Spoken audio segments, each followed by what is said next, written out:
अपने शरीर और बुद्धि को ऐसे बनाओ कि आपकी बुद्धि और शरीर के आगे कोई भी दुख और सुख और सर्दी गर्मी सब समान लगे, उसका आप पर कोई भी फर्क ना पड़े। ऐसे खुद को बनाने के लिए एक रहस्यमय प्राचीन रास्ता है। उसी रास्ते के बारे में हम आज कहानियों के माध्यम से जानेंगे।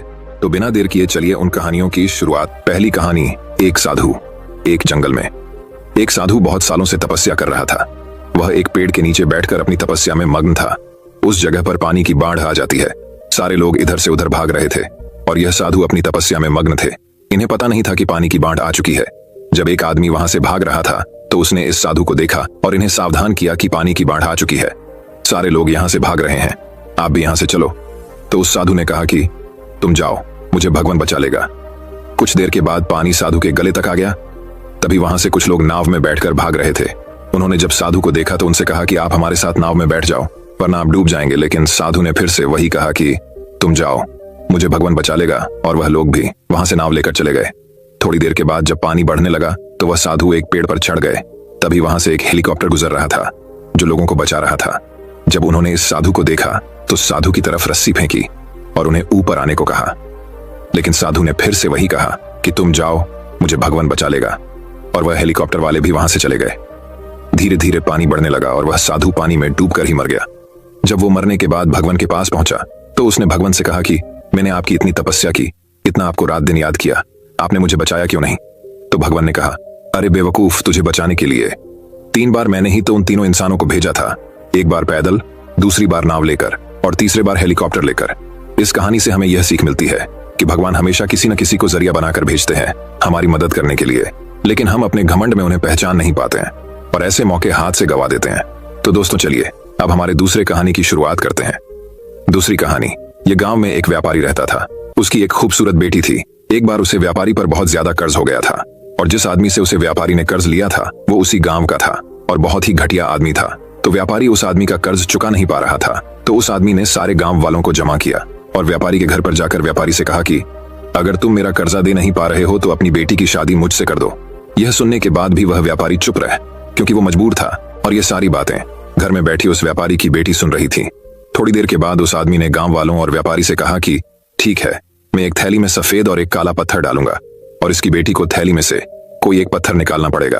अगर सफेद पत्थर निकला तो मैं कर्ज भी माफ कर दूंगा और इसकी बेटी से शादी भी नहीं करूंगा। लेकिन अगर काला पत्थर निकला तो कर्जा तो मैं माफ कर दूंगा, मगर इसको अपनी बेटी से मेरी शादी करवानी पड़ेगी। व्यापारी की लड़की इस बात के लिए राजी हो गई और सारे गांव वाली भी। उस आदमी ने थैली के अंदर सबके सामने 2 पत्थर डाले, लेकिन बड़े ही चालाकी से उस आदमी ने दोनों ही पत्थर उस थैली में काले डाले थे और यह व्यापारी की बेटी को दिख गया था कि थैली के अंदर दोनों ही पत्थर काले थे। अब वह लड़की सोच में पड़ गई थी कि मैं जो भी पत्थर निकालूंगी वह काले ही पत्थर होंगे और अगर काला पत्थर निकला तो कर्जा माफ हो जाएगा, लेकिन मुझे उससे शादी करनी पड़ेगी। और अगर मैंने सारे गांव वालों को यह बता दी कि इस आदमी ने थैली में दोनों ही पत्थर काले डाले हैं तो कर्जा भी माफ नहीं होगा और यह आदमी आज नहीं तो कल मेरे बाबा से बदला जरूर लेगा। लड़की यह सोच ही रही थी कि लड़की को तभी थैली से पत्थर निकालने को कहा गया। लड़की ने थैली में हाथ डाला और एक पत्थर बाहर निकाला और बिना किसी को बताए उस पत्थर को जमीन पर गिरा दिया और जमीन पर गिरने के बाद वह पत्थर दूसरे पत्थरों में मिल गया। तभी लड़की ने सबसे कहा कि अब कैसे पता चलेगा कि मैंने जो पत्थर निकला था वह सफेद था या काला था? लड़की ने कहा, थैली में जो दूसरा पत्थर है उसे देखो। अगर थैली में सफेद पत्थर है तो मैंने काला पत्थर निकला था और अगर थैली में काला पत्थर है तो मैंने सफेद पत्थर निकला था और थैली में तो सिर्फ काले ही पत्थर थे। और सभी गांव वालों ने यह समझ लिया कि लड़की ने जो पत्थर निकला था वह सफेद था, इसलिए व्यापारी का कर्ज भी माफ हो गया और उसकी बेटी को उस आदमी से शादी भी नहीं करनी पड़ी। जिंदगी में इंसान कई बार मजबूर हो जाता है और उसके सामने जो हालत होती है उसे उसी के हिसाब से चलना पड़ता है। इस कहानी से हमें यह सीख मिलती है, जब भी आप मजबूर हो जाओ और मजबूरी में आपका कोई फायदा उठाना चाहता हो, 2 इनोसेंट मत बनो, बल्कि अपने दिमाग का इस्तेमाल करो। जितने इनोसेंट बनने की कोशिश करोगे लोग उतना ज्यादा आपको चीट करेंगे। अब इसका मतलब यह नहीं कि आप लोगों को गालियां देना ही शुरू कर दो, बल्कि इसका मतलब यह है कि आप समंदर की तरह बनो। मतलब यह है कि आप समंदर की तरह खामोश रहो, लेकिन उसकी गहराई की तरह अपने दिमाग में नॉलेज रखो। तो दोस्तों चलिए अब हमारे तीसरी कहानी की शुरुआत करते हैं। तीसरी कहानी, जिंदगी की परेशानियां। एक वक्त की बात है, एक गांव में एक 10-12 साल का लड़का अपने माता पिता के साथ रहता था। कई सालों के बाद वह लड़का अपने दादाजी के गांव जाता है। वहां जाकर वह हर समय अपने दादाजी के साथ खेलता है। खेलते खेलते एक दिन उसने अपने दादाजी से कहा कि दादाजी, जब मैं बड़ा हो जाऊंगा तो मैं बहुत ज्यादा सक्सेसफुल बनकर दिखाऊंगा।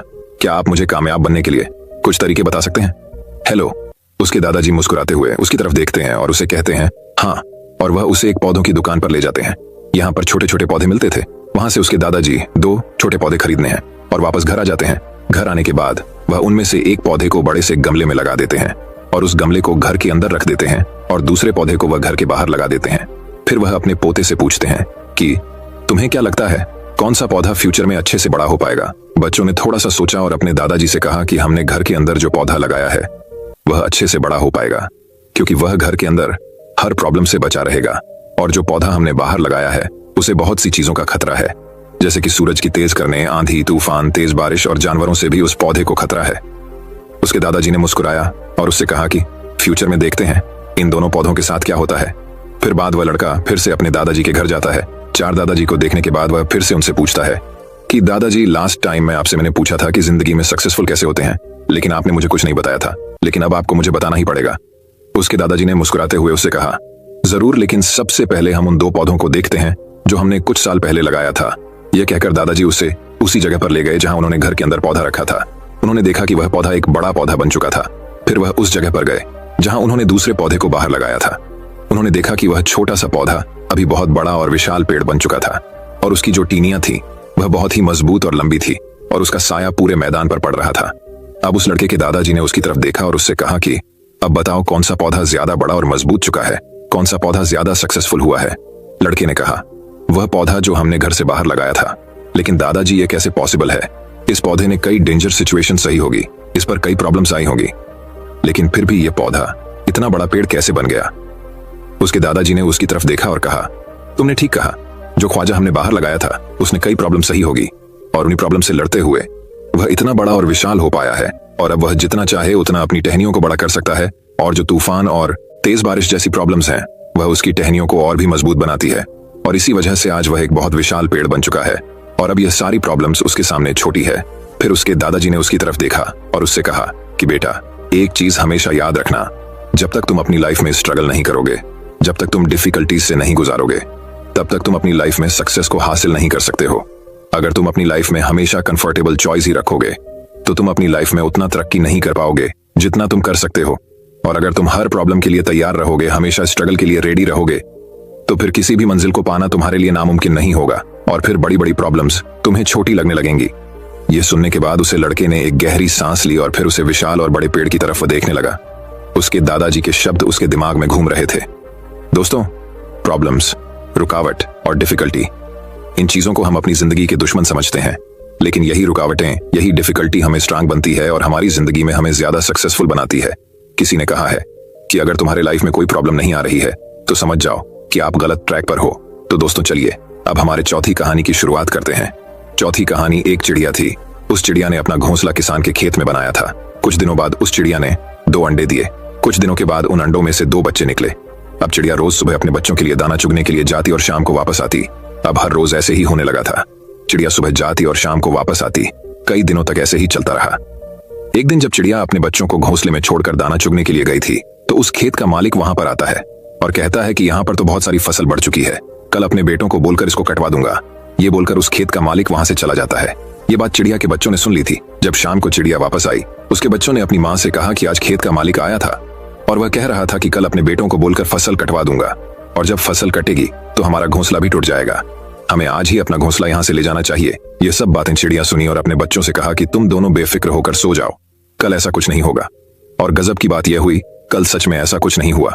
लगभग 1 हफ्ता गुजरने के बाद उस खेत का मालिक फिर आया और फसल को देखकर उसने फिर से वही कहा कि अब तो फसल काफी ज्यादा बढ़ चुकी है, कल तो मेरे नौकरों के हाथ से इसे कटवाना ही पड़ेगा। यह बोलकर वहां से चला गया। जब शाम को चिड़िया दाना चुगकर वापस आई, फिर से उसके बच्चों ने उसे कहा कि आज फिर से खेत का मालिक आया था और इस बार तो वह कह रहा था कि कल तो नौकरों के हाथ से फसल काटनी ही पड़ेगी। माँ, हमें जल्दी ही अपना घोंसला दूसरी जगह ले जाना चाहिए। फिर से चिड़िया ने अपने बच्चों से कहा कि कल भी ऐसा कुछ नहीं होगा। मेरे बच्चों, तुम बेफिक्र होकर सो जाओ। और कल सुबह सच में ऐसा कुछ नहीं हुआ। फिर लगभग 2 हफ्ते गुजरने के बाद उस खेत का मालिक फिर से अपनी खेत पर आया। उसने कहा कि अब तो कल आकर मुझे ही फसल काटनी पड़ेगी और यह कहकर वो वहां से चला गया। फिर से जब शाम हुई और चिड़िया अपने घोंसले में आई, उसके बच्चे ने उससे कहा कि आज फिर से खेत का मालिक आया था और अब तो उसने यह कहा है कि कल वह खुद आकर फसल काटेगा। बस यह सुनने के बाद चिड़िया तुरंत अपने बच्चों समेत अपना घोंसला उठाकर बाजू के खेत में लेकर चली गई। जब दूसरा दिन निकला और सुबह हुई तो चिड़िया के बच्चों ने देखा कि वह किसान अपने खेत की फसल काट रहा था। यह देखने के बाद में बच्चों ने अपनी माँ से पूछा कि वह आपको कैसे पता था कि वह खेत का मालिक आज पक्का फसल कटेगा। हालांकि इससे पहले भी वह 2 बार यही कहकर गया था। चिड़िया ने अपने बच्चों की तरफ देखा और कहा, बच्चों, मेरी बात को ध्यान से सुनना। ये जो इंसान है ना, जब तक अपने काम को 2 बार टालता नहीं है तब तक उस काम को हाथ तक नहीं लगाता, फिर चाहे वह कितना भी छोटा काम हो। क्या चिड़िया ने अपने बच्चों से सही कहा? हाँ, बिल्कुल सही कहा। मैं आपको आपकी सबसे बड़ी प्रॉब्लम बताऊं। आपकी सबसे बड़ी प्रॉब्लम क्या है, क्या आपको पता है? तो मेरी बात को ध्यान से सुनना। आपकी सबसे बड़ी प्रॉब्लम यह है कि आपको लगता है कि आपके पास टाइम है। आप ऐसा सोचते हैं कि आपके पास बहुत वक्त है, जबकि इसका उल्टा है। आपके पास टाइम नहीं है, बल्कि आपको देर हो चुकी है। आपने बहुत टाइम कर दिया है। लोग कहां से कहां पहुंच गए हैं और आप अभी भी वहीं बैठकर यही सोच रहे हैं कि आपके पास बहुत टाइम है। इन सब की एक ही प्रॉब्लम है और वह है काम को कल पर टालना। और आज के दौर में हमारी यह आदत बन चुकी है। चाहे वह कितना ही छोटा काम क्यों ना हो, जब तक हम उसे कल पर नहीं टालते हैं तब तक हमें सुकून की नींद नहीं आती।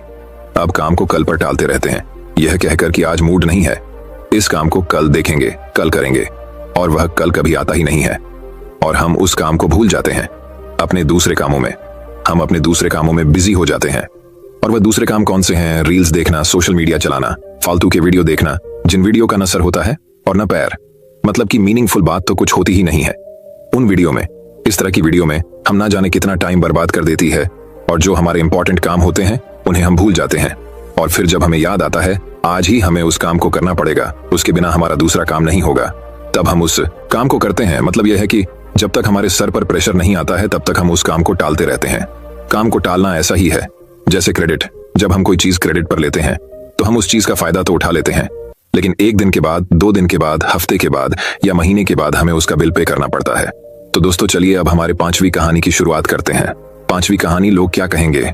एक बार की बात है, एक बाप और बेटा अपने गधे के साथ अपने गांव की तरफ जा रहे थे। बाप ने अपने बेटे को गधे पर बिठाया हुआ था और खुद गधे के साथ पैदल चल रहा था।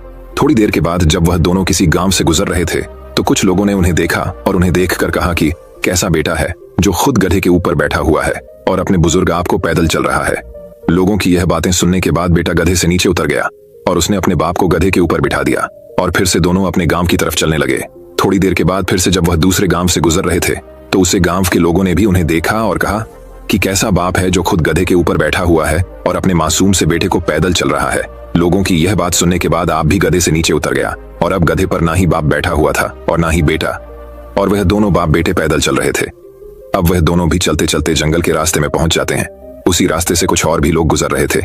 जब उन लोगों ने इन दोनों बाप बेटे को देखा और उन लोगों ने देखा कि उनके पास एक गधा भी है और फिर भी यह दोनों पैदल चल रहे हैं, तो उन लोगों ने इन्हें देखकर कहा कि कैसे बेवकूफ लोग हैं कि इनके पास गधा होने के बाद भी ये दोनों पैदल चल रहे हैं। अब लोगों की यह बात सुनने के बाद वह दोनों भी, आप और बेटे, उसे गधे के ऊपर बैठ गए और अपने गांव की तरफ चलने लगे। लेकिन फिर से थोड़ी दूर जाने के बाद लोगों ने जब इन दोनों बाप बेटे को गधे के ऊपर एक साथ बैठा हुआ देखा तो कहने लगे कि कैसे इंसान है जो दोनों ही एक साथ उस बेचारे कमजोर गधे के ऊपर बैठे हुए हैं और उसे गधे की जान निकल रहे हैं। इन दोनों के अंदर जरा भी दया नहीं है। अब यह सुनने के बाद दोनों बाप बेटों का दिमाग खराब हो गया और वह समझ गए कि अगर हम इन लोगों की बातें सुनते रहेंगे तो हम कभी भी अपनी मंजिल पर नहीं पहुंच पाएंगे। दोस्तों, हमें इस कहानी से ये सीख मिलती है कि लोगों की बातों पर ध्यान मत दो। जितने लोग हैं उतनी बातें होती रहेगी और हम इस दुनिया में सभी को खुश नहीं कर सकते। इसीलिए जो आपको सही लग रहा है, जिसमें आपका फायदा है, उस बात का अपने दिमाग के आधार पर सही डिसीजन लो। लोग आज कुछ कहते हैं तो कल कुछ और। इसीलिए हमें लोगों पर नहीं बल्कि अपने काम पर ध्यान देना है, अपनी मंजिल पर ध्यान देना है और आगे बढ़ते रहना है। अगर हम इसी तरह लोगों की बातें सुनते रहे तो हम कभी भी आगे नहीं बढ़ पाएंगे और उनकी बातों में उलझ कर रह जाएंगे। तो दोस्तों चलिए अब हमारी छठी कहानी की शुरुआत करते हैं। छठी कहानी, राजा और पत्थर। एक बार एक राजा ने अपने राज्य के एक रास्ते में बड़ा सा पत्थर रखवा दिया और खुद जाकर एक बड़े से पेड़ के पीछे खड़ा हो गया और छुपकर उस रास्ते पर नजर रखने लगा, यह देखने के लिए कि कौन उस बड़े से पत्थर को रास्ते से हटता है। थोड़ी देर के बाद उस रास्ते पर कुछ लोग आते हैं और उन लोगों को जब रास्ते पर एक बड़ा सा पत्थर दिखता है तो वह लोग रास्ता बदल देते हैं और दूसरी रास्ते से चले जाते हैं। फिर थोड़ी देर के बाद उसे रास्ते पर राजा की राजमहल की जो काम करने वाले थे वह आते हैं और वह भी जब इस बड़े से पत्थर को देखते हैं तो बिना उस पत्थर को रास्ते से हटाए वो सब वहां से पलटकर चले जाते हैं और उल्टा राजा को ही बुरा भला कहना शुरू कर दिया और बोले कि राजा अपने राज्य का काम ठीक से नहीं कर रहा है, इतने बड़े बड़े पत्थर रास्ते पर पड़े हुए हैं, राजा को इसको हटाना चाहिए। लेकिन राजा का इसके तरफ ध्यान ही कहाँ है। यह कहकर वह वहां से चले जाते हैं। फिर थोड़ी देर बाद उसे रास्ते पर एक सब्जी वाला आता है जिसके कंधे पर सब्जियां थी। और जब वह बड़े से पत्थर को देखा है तो वह अपने कंधे से सब्जियों का टोकरी रखकर उसे पत्थर को हटाने की कोशिश करता है और बहुत मेहनत के बाद वह सब्जी वाला उस बड़े से पत्थर को रास्ते से हटा देता है। जैसे ही उस पत्थर को रास्ते से हटता है, उस पत्थर के नीचे बहुत सारे सोने के सिक्के और एक चिट्ठी रखी हुई थी जिसमें लिखा था कि इनाम राजा की तरफ से पत्थर हटाने वाले के लिए है। और यह सब होते हुए पेड़ के पीछे से राजा खुद देख रहा था। राजा उस आदमी के पास जाता है और उस आदमी को राजा अपने महल का सबसे खास आदमी बना लेता है। इस कहानी से हमें यह सीख मिलती है कि हमारे रास्ते में आने वाली परेशानियां, रुकावटें और मुश्किलें हमें बेहतर करने और आगे बढ़ने का मौका देती हैं। इसीलिए जिंदगी में जब भी ऐसा मौका मिले तो उस मौके को अपने हाथ से गवा मत। बहुत से लोग ऐसे वक्त में मुश्किल काम को देखते ही अपना कदम पीछे हटा लेते हैं, लेकिन जब सब पीछे हट जाएं तो आप सामने आ जाओ, क्योंकि जीत उन्हीं को मिलती है जो परेशानियां और रुकावटें में अपॉर्चुनिटी ढूंढते हैं। और जब मौका मिलता है तो वही मौका आपका फ्यूचर को बेहतर बनाती है। तो दोस्तों चलिए अब हमारे 7वीं कहानी की शुरुआत करते हैं। 7वीं कहानी एक आलसी एक समय की बात है। एक गांव में एक आदमी रहता था। वह आदमी बहुत ही ज्यादा आलसी था। वह कोई काम नहीं करता था। वह एकदम निठल्ला और नाकारा था। पास वो हमेशा ऐसे मौके के खोज में रहता कि कहीं से उसको खाना मिल जाए। तो एक दिन जब वो आदमी खाने के लिए भटक रहा था, तभी उसे एक फ्रूट का बगीचा दिखता है। वह उस बगीचे से फ्रूटस चुराने के बारे में सोचता है। तभी वो बगीचे के अंदर चला जाता है और एक पेड़ पर चढ़ जाता है। लेकिन तभी अचानक वहां पर उस बगीचे का मालिक आ जाता है और वह इस आदमी को पेड़ पर चढ़ता हुआ देख लेता है। वह उस आदमी को चिल्लाते हुए नीचे आने को कहता है, लेकिन यह आलसी आदमी बगीचे के मालिक को देखकर डर जाता है और नीचे आने से मना कर देता है। तभी उस बगीचे का मालिक अंदर जाकर बड़ा सा डंडा लेकर आता है। यह देखकर वह आलसी आदमी तुरंत पेड़ से नीचे उतरता है और मालिक के उस तक पहुंचने से पहले ही वह जंगल की तरफ दौड़ने लगता है और जंगल में जाकर छुप जाता है। कुछ समय बीतने के बाद वह आलसी आदमी वहां से निकलता है और जंगल के रास्ते से जब वह गांव की तरफ जा रहा था, तभी उसे एक लोमड़ी दिखती है जिसके सिर्फ 2 ही पैर थे और उसके 2 पैर टूटे हुए थे और वह जंगल में रेंगती हुई चल रही थी। यह देखने के बाद वह आलसी आदमी सोचता है कि यह लोमड़ी अब तक इस घने जंगल में जिंदा कैसे है। यह लोमड़ी भाग नहीं सकती, चल नहीं सकती, तो कैसे ही अपने लिए खाने का इंतजाम करती होगी, और कैसी है लोमड़ी अपने आप को इस घने जंगल में दूसरे जानवरों से बचाती होगी। वह आलसी आदमी अभी यह सोच ही रहा था कि तभी अचानक से वहां पर शेर आ जाता है जिसके मुंह में मांस का एक टुकड़ा था और वह शेर उस अपाहिज लोमड़ी की तरफ बढ़ रहा था। शेर को देखकर दूसरे सारे जानवर वहां से भाग जाते हैं और अब वहां पर सिर्फ वह अपाहिज लोमड़ी रह जाती है और वह आलसी आदमी भी अपनी जान बचाने के लिए एक पेड़ पर चढ़ जाता है। और फिर जो होता है उसे देखकर वह आलसी आदमी हैरान हो जाता है। वह शेर उसे गोश्त के टुकड़े को उस लोमड़ी के सामने छोड़ देता है और वहां से चला जाता है। अब वह लोमड़ी उस गोश्त के टुकड़े को खाने लग जाती है। आलसी आदमी यह देखकर हैरान हो जाता है और ऊपर वाले का प्लान देखकर वह मन ही मन खुश भी हो जाता है। और तभी वह सोचता है कि ईश्वर के पास सबके लिए कोई ना कोई प्लान होता ही है, और अगर ईश्वर के पास इस लोमड़ी के लिए प्लान है तो जरूर मेरे लिए भी उसके पास कोई ना कोई प्लान जरूर होगा। और तभी वह आलसी आदमी रोड के साइड में एक बड़ा सा पेड़ देखकर उसके नीचे बैठ जाता है, यह सोचकर कि मेरे लिए भी कोई ना कोई खाना लेकर जरूर आएगा। वह आदमी 2 दिन तक उस जगह पर बैठकर इंतजार करता है, लेकिन कोई भी उसके लिए खाना लेकर नहीं आता। आखिरकार जब उसे भूख बर्दाश्त नहीं होती है तो खुद ही खाने की तलाश में निकल पड़ता है। वह रास्ते से जा ही रहा था कि तभी उसे रास्ते में एक बुजुर्ग आदमी मिलते हैं। वह आलसी आदमी उन बुजुर्ग से कहता है कि मुझे भूख लगी है, आपके पास कुछ खाने के लिए है तो मुझे दे दो। तभी वह बुजुर्ग आदमी उसको कुछ खाने और पीने को दे देते हैं।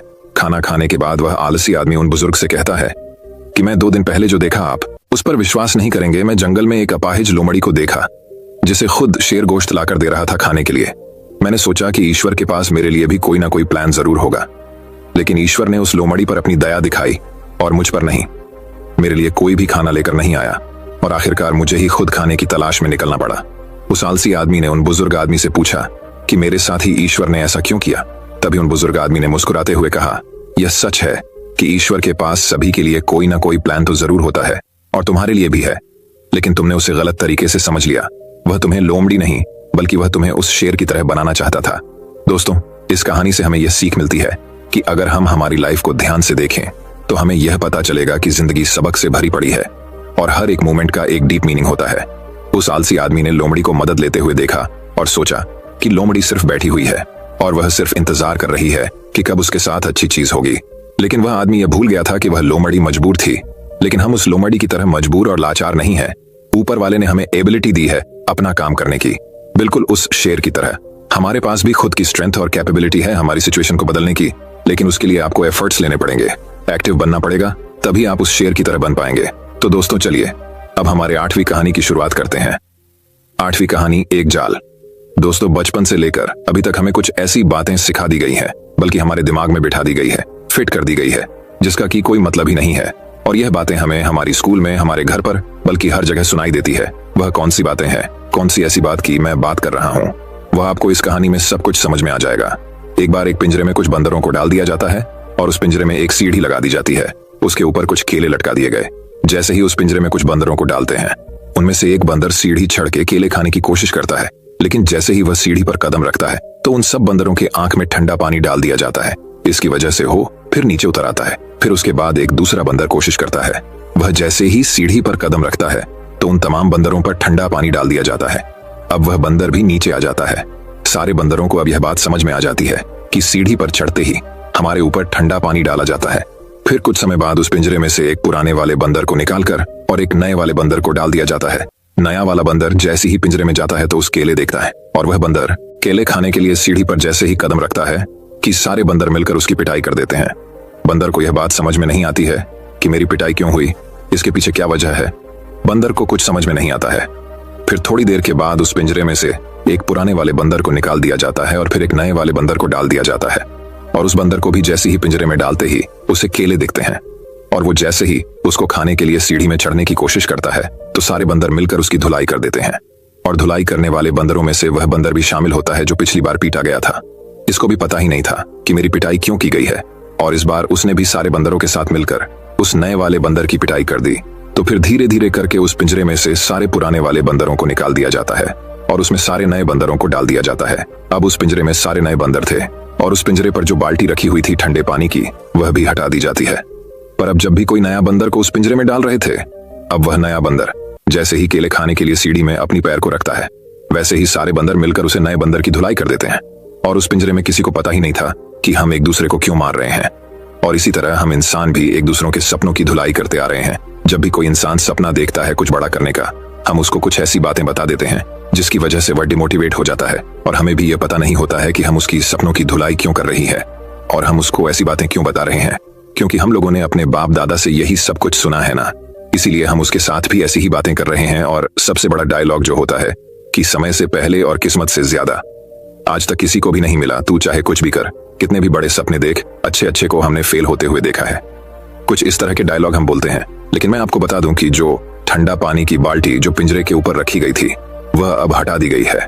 पहले का टाइम बहुत अलग था और अभी का टाइम बहुत अलग है।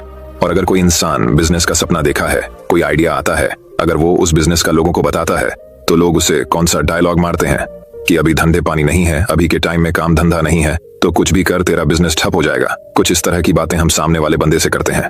लेकिन जिसमें हिम्मत होती है ना, वह सारे बंदरों से निपट कर उस सीढ़ियों के ऊपर चढ़कर आखिरकार वो केले खा ही लेता है। और इसी तरह जितने भी है डिस्ट्रक्शन है ना, और लोगों की बातें हैं, जो लोग आपसे इस तरह की बातें करते हैं, उन सबको साइड में करो यार, और अपने काम पर फोकस करो और अपने सपनों की सीढ़ी पर चढ़ते रहो। एक दिन आपको कामयाबी जरूर मिलेगी। पहले का टाइम गया, पहले के टाइम को भूल जाओ, अभी आपके टाइम में जियो यार। ये मत सोचना कि ये दुनिया क्या कहेगी, अगर कर गए तो ये दुनिया तुम्हें देखेगी। तो दोस्तों चलिए अब हमारे 9वीं कहानी की शुरुआत करते हैं। 9वीं कहानी, जिंदगी बदलने वाली कहानी। ये कहानी एक आदमी की जो कि दिन रात मेहनत करता था अपने परिवार वालों को पालने के लिए, अपने परिवार वालों का पेट भरने के लिए, जो कि हर आदमी करता है। लेकिन इसका जो बेटा था वह बिल्कुल ही आलसी और कामचोर था। वह सारा दिन सिर्फ मौज मस्ती करता रहता था और अपने आप की कमाई को खर्च करता रहता था। तो इस बात को लेकर वह आदमी बहुत ज्यादा परेशान रहने लगा था। लेकिन जब उसे लगने लगा कि अब पानी सर को ऊपर से जाने लगा है, तब उसने अपने बेटे को बुलाया और कहा कि अब तुम्हें काम करना पड़ेगा, तुम कुछ भी करो, लेकिन शाम तक अगर पैसे कमा के नहीं लाए तो तुम्हें घर में आने नहीं दिया जाएगा। अब लड़का तो था ही आलसी।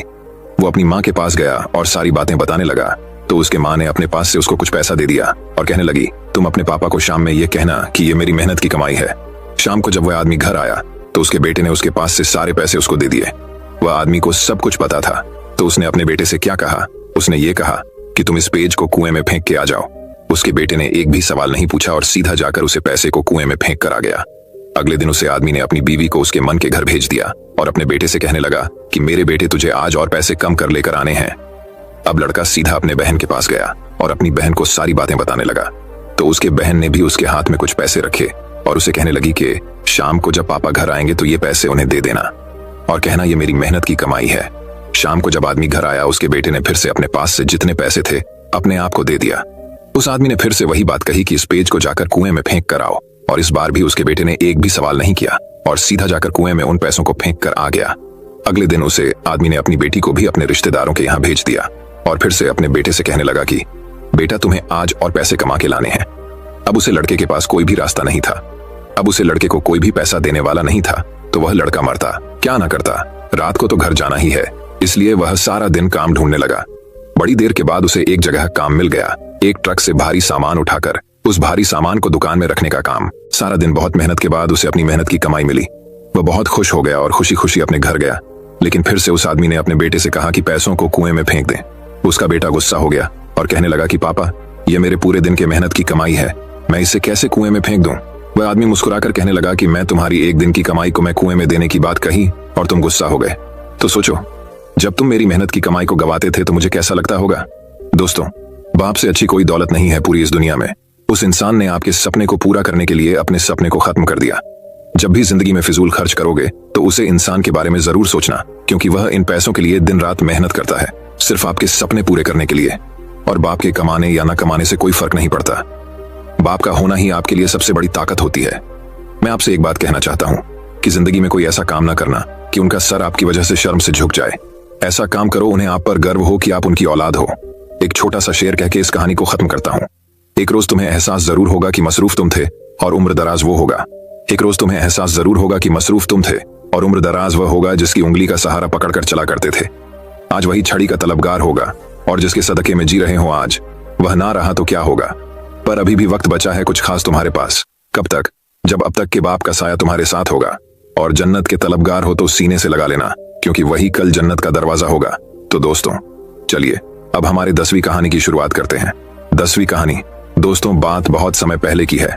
विशाल नगर राज्य में एक राजा राज करता था। उसकी केवल एक आंख और एक पैर था। इन कमजोरियों की बाद भी वह एक कुशल, दयालु और बुद्धिमान शासक था। उसके शासन में प्रजा बहुत खुशहाल जीवन व्यतीत कर रही थी। एक दिन की बात है, राजा अपने महल के गलियारे से टहल रहा था। सहसा उसकी दृष्टि गलियारे की दीवार पर लगे चित्रों पर पड़ी। वे चित्र उसके पूर्वज के थे।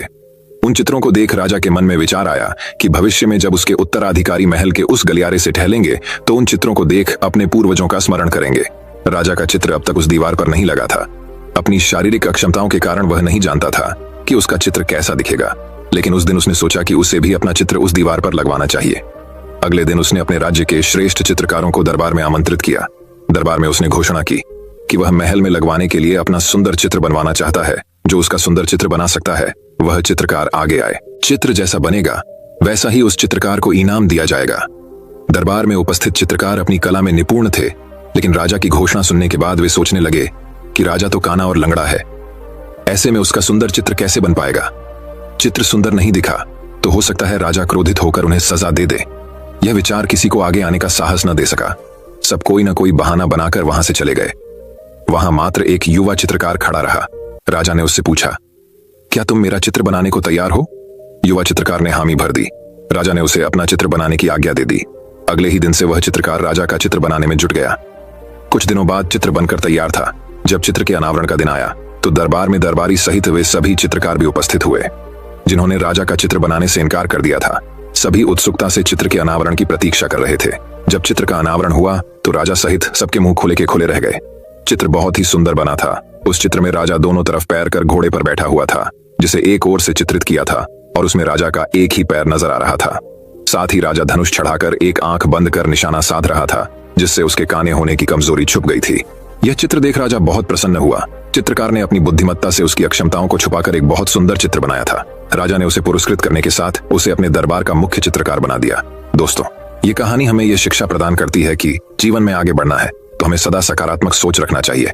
विषम परिस्थितियों में भी सकारात्मक दिशा में सोचने से किसी भी समस्या का समाधान आसानी से हो जाता है। तो दोस्तों, चलिए अब हमारे 11वीं कहानी की शुरुआत करते हैं। 11वीं कहानी वही अब एक और कहानी कुछ इस प्रकार शुरू होती है। प्राचीन समय की बात है। रमण नगर राज्य में एक राजा राज करता था। उसका राज्य खुशहाल था। धन धान्य की कोई कमी नहीं थी। राजा और प्रजा खुशी खुशी अपना जीवन यापन कर रहे थे। एक वर्ष उस राज्य में भयंकर अकाल पड़ा। पानी की कमी से फसलें सूख गईं। ऐसी स्थिति में किसान राजा को लगान नहीं दे पाए। लगान प्राप्त न होने के कारण राजस्व में कमी आ गई और राजकोष खाली होने लगा। ये देख राजा चिंता में पड़ गया। हर समय वह सोचता रहता कि राज्य का खर्च कैसे चलेगा। अकाल का समय निकल गया। स्थिति सामान्य हो गई, किंतु राजा के मन में चिंता घर कर गई। हर समय उसके दिमाग में यही रहता कि राज्य में पुनः अकाल पड़ गया तो क्या होगा। इसके अतिरिक्त भी अन्य चिंताएं उसे घेरने लगी। पड़ोसी राज्य का भय, मंत्रियों का षड्यंत्र जैसी कई चिंताओं ने उसकी भूख प्यास और रातों की नींद छीन ली। वह अपनी इस हालत से परेशान था, किंतु जब भी वह राजमहल के माली को देखता तो आश्चर्य में पड़ जाता। दिन भर मेहनत करने के बाद वह रूखी सूखी रोटी भी छक्कर खाता और पेड़ के नीचे मजे से सोता। कई बार राजा को उससे जलन होने लगती। एक दिन उसके राज दरबार में एक सिद्ध साधु पधारे। राजा ने अपनी समस्या साधु को बताई और उसे दूर करने सुझाव मांगा। साधु राजा की समस्या अच्छी तरह समझ गए थे। वे बोले, राजन, तुम्हारी चिंता की जड़ राजपाट है। अपना राजपाट पुत्र को देकर चिंता मुक्त हो जाओ। इस पर राजा बोला, गुरुवर, मेरा पुत्र मात्र 5 वर्ष का है। वह अबोध बालक राजपाट कैसे संभालेगा? तो फिर ऐसा करो कि अपनी चिंता का भार तुम मुझे सौंप दो। साधु बोले। राजा तैयार हो गया और उसने अपना राजपाट साधु को सौंप दिया। इसके बाद साधु ने पूछा, अब तुम क्या करोगे? राजा बोला, सोचता हूं कि अब कोई व्यवसाय कर लूं, लेकिन उसके लिए धन की व्यवस्था कैसे करोगे? अब तो राजपाट मेरा है, राजकोष के धन पर भी मेरा अधिकार है, तो मैं कोई नौकरी कर लूंगा। राजा ने उत्तर दिया, ये ठीक है, लेकिन यदि तुम्हें नौकरी ही करनी है तो कहीं और जाने की आवश्यकता नहीं, यही नौकरी कर लो। मैं तो साधु हूं, मैं अपनी कुटिया में ही रहूंगा, राजमहल में ही रहकर। मेरी ओर से तुम ये राजपाट संभालना। राजा ने साधु की बात मान ली और साधु की नौकरी करते हुए राजपाट संभालने लगा। साधु अपनी कुटिया में चले गए। कुछ दिन बाद साधु पुनः राजमहल आए और राजा से भेंट कर पूछा, कहो राजन, अब तुम्हें भूख लगती है या नहीं, और तुम्हारी नींद का क्या हाल है? गुरुवर, अब तो मैं खूब खाता हूं और गहरी नींद सोता हूं। पहले भी मैं राजपाट का कार्य करता था, अब भी करता हूं, फिर यह परिवर्तन कैसे? ये मेरी समझ के बाहर है। राजा ने अपनी स्थिति बताते हुए प्रश्न भी पूछ लिया। साधु मुस्कुराते हुए बोले, राजन, पहले तुमने काम को बोझ बना लिया था और उस बोझ को हर समय अपने मांस पटल पर ढोया करते थे, किंतु राजपाट मुझे सौंपने के उपरांत तुम समस्त कार्य अपना कर्तव्य समझकर करते हो, इसलिए चिंता मुक्त हो। दोस्तों, ये कहानी हमें यह शिक्षा प्रदान करती है कि जीवन में जो भी कार्य करें अपना कर्तव्य समझकर करें, न कि बोझ समझकर। यही चिंता से दूर रहने का एकमात्र आसान तरीका है। दोस्तों, मैं उम्मीद करता हूं कि यह कहानी सुनने से आपके जीवन में अच्छे बदलाव आए होंगे। आपको इस वीडियो से क्या सीखने मिला, ये कमेंट करके जरूर बताइए, और अपने परिवार, दोस्तों या आपके करीबी इंसान के साथ ये कहानी शेयर करके उन्हें भी इस ज्ञान से परिचित करवाए। बाकी अगर आपको ये वीडियो दिल से अच्छी लगी हो तभी इस वीडियो को लाइक कर देना, और आपने अब तक इस चैनल को सब्सक्राइब न किया हो तो चैनल को सब्सक्राइब भी जरूर कर देना। आपका हर दिन शुभ हो और खुशियों से आपका जीवन भरा रहे। धन्यवाद। नमो बुद्धाय।